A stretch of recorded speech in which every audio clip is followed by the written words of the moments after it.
સાંભળો મમ્મી.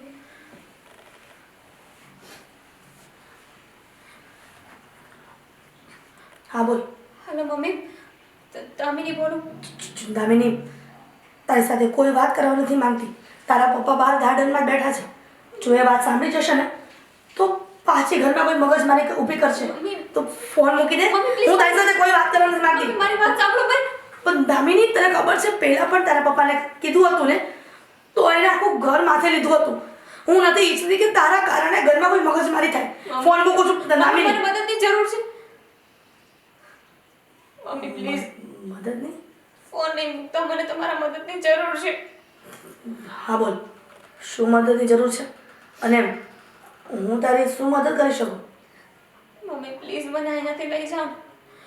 જો મારી પાસે અત્યારે વધારે સમય નથી. આદિત્ય બાર ગલ્લે સુધી ગયા છે.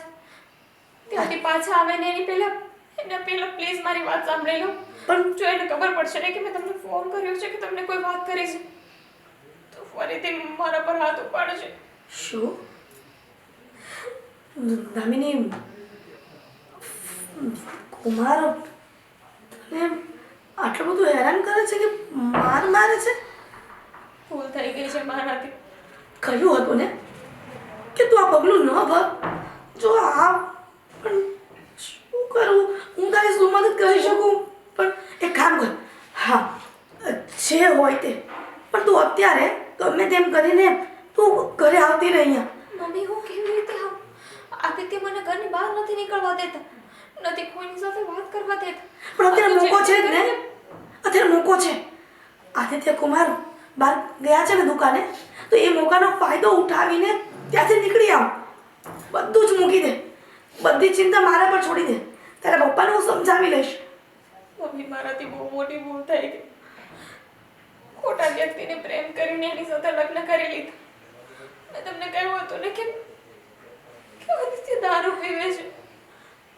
દારૂ પીને મારા ઉપર હાથ ઉપાડે છે, હેરાન કરે છે. દામિની, મમ્મી હવે મારાથી સહન નથી થતું. દામિની તું રડીશ નહીં. તારા આંસુ મારાથી નહીં જોયે દીકરા. તું એક કામ કર ને, તું અત્યારે ત્યાંથી નીકળી આવ ને ગમે તેમ કરીને. હું બધું જ જોઈ લઈશ. તું બીજી ચિંતા ન કર. હું તારા પપ્પાને પણ સમજાવી દઈશ કે માનું હૃદય છે ને, દીકરી દુઃખી થાય ન ગમે એ કેવી રીતે સહન થાય. દામિની, તને મારા સમજે. તું ગમે તેમ કરીને તું ત્યાંથી ભાગી આવ. ઠીક છે મમ્મી, હું મારી રીતે કંઈક કોશિશ કરું છું. હા મમ્મી આદિત્ય આવી ગયા, હું ફોન કરું છું.